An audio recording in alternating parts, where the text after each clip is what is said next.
All right, students, we're going to read Chapter 1, Lesson 2 in our ecology book. The topic is populations. Our key ideas are how do populations change in size and what factors limit population growth. My Planet Diary. Prairie Dog Picker-Upper. Did you know that vacuum cleaners do more than just clean carpets? Across the Great Plains, farmers are using specially designed vacuum cleaners to help them remove black-tailed prairie dogs from the farmland. Prairie dogs can eat crops, cause soil erosion, and endanger cattle and farm machinery.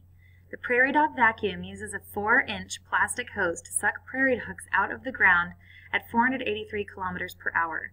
The prairie dogs end up in a padded tank, usually unharmed. They are then relocated or donated to the U.S. Fish and Wildlife Service to be fed to endangered eagles, hawks, and black-footed ferrets. Births and deaths. The most common way in which new individuals join a population is by being born into it. If more individuals are born into a population than die in any period of time, a population can grow. So when the birth rate, the number of births per 1,000 individuals for a given time period, is greater than its death rate, the number of deaths per 1,000 individuals for a given time period, the population may increase. The main way that individuals leave a population is by dying. If the birth rate is the same as the death rate, then the population may stay the same. In situations where the death rate is higher than the birth rate, then the population may decrease.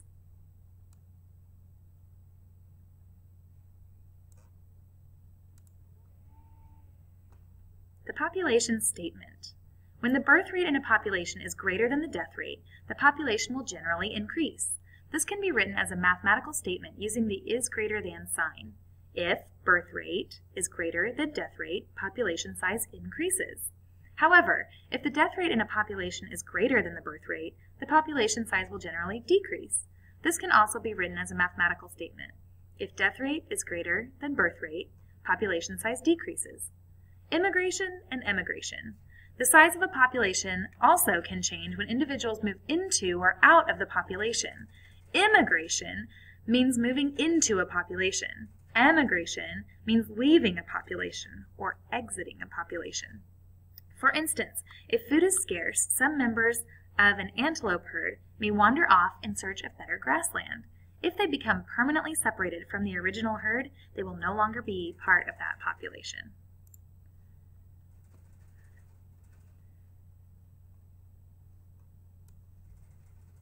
Graphing changes in population. Changes in a population size can be displayed on a line graph. Figure 2 shows a graph of the changes in a rabbit population. The vertical axis identifies the number of rabbits in the population, while the horizontal axis shows time. The graph represents the size of the rabbit population over a 10-year period. From year 0 to year 4, more rabbits joined the population than left it, so the population increased. From year 4 to year 8, more rabbits left the population than joined it, so the population decreased. Population density. Sometimes an ecologist needs to know more than just the total size of a population. In many situations, it is helpful to know the population density, the number of individuals in an area of a specific size. Population density can be written as an equation. Population density equals the number of individuals divided by the unit area. For example, suppose you counted 20 butterflies in a garden measuring 10 square meters. The population density would be 20 butterflies per 10 square meters, or 2 butterflies per square meter.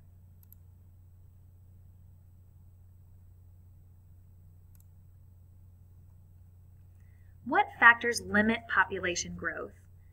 When the living conditions in an area are good, a population will generally grow. But eventually some environmental factor will cause the population to stop growing.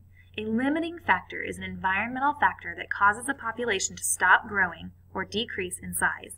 Key idea: some limiting factors for populations are weather conditions, space, food, and water.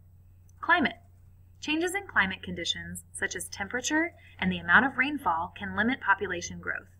A cold spring season can kill the young of many species of organisms, including birds and mammals. Unusual events like floods, hurricanes, and the tornado shown in Figure 3 can also have long-lasting effects on population size.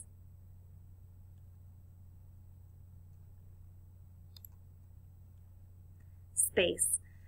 Space is another limiting factor for populations. Gannets are seabirds that are usually seen flying over the ocean. They come to land only to nest on rocky shores, but the nesting shores get very crowded. If a pair does not find room to nest, they will not be able to add any offspring to the gannet population. So nesting space on the shore is a limiting factor for gannets. If there were more nesting space, more gannets would be able to nest. The population would increase. Figure 4 shows how space is also a limiting factor for plants. The amount of space in which a plant grows determines whether the plant can obtain the sunlight, water, and soil nutrients it needs. For example, many pine seedlings sprout each year in forests, but as the seedlings grow, the roots of those that are too close together run out of space. Branches from other trees may block the sunlight the seedlings need. Some of the seedlings then die, limiting the size of the pine population. Food and water. Organisms require food and water to survive. When food and water are in limited supply, they can be limiting factors. Suppose a giraffe must eat 10 kilograms of leaves each day to survive. The trees in an area can provide 100 kilograms of leaves a day while remaining healthy. 5 giraffes could live easily in this area because they would need just 50 kilograms of food a day. But 15 giraffes could not all survive. There would not be enough food. No matter how much shelter, water, and other resources there were, the population would not grow much larger than 10 giraffes.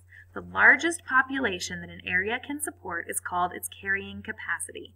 The carrying capacity of this giraffe habitat would be 10 giraffes.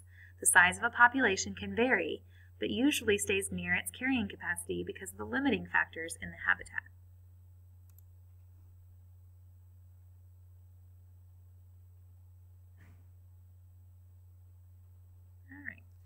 Giant pandas live in the mountains of south-central China.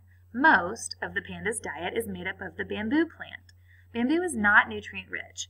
Pandas spend 55% of their day eating between 9 and 38 kilograms of bamboo. Getting enough bamboo to eat can be a challenge. Farming and the timber industry have destroyed the panda's habitat and bamboo forests. In addition, when a bamboo plant flowers, the plant dies and does not regrow for several years. It is difficult for scientists to know exactly how many giant pandas exist in the wild. The best estimate is that there are about 1,600 of them. Due to the small population size, this species is classified as endangered.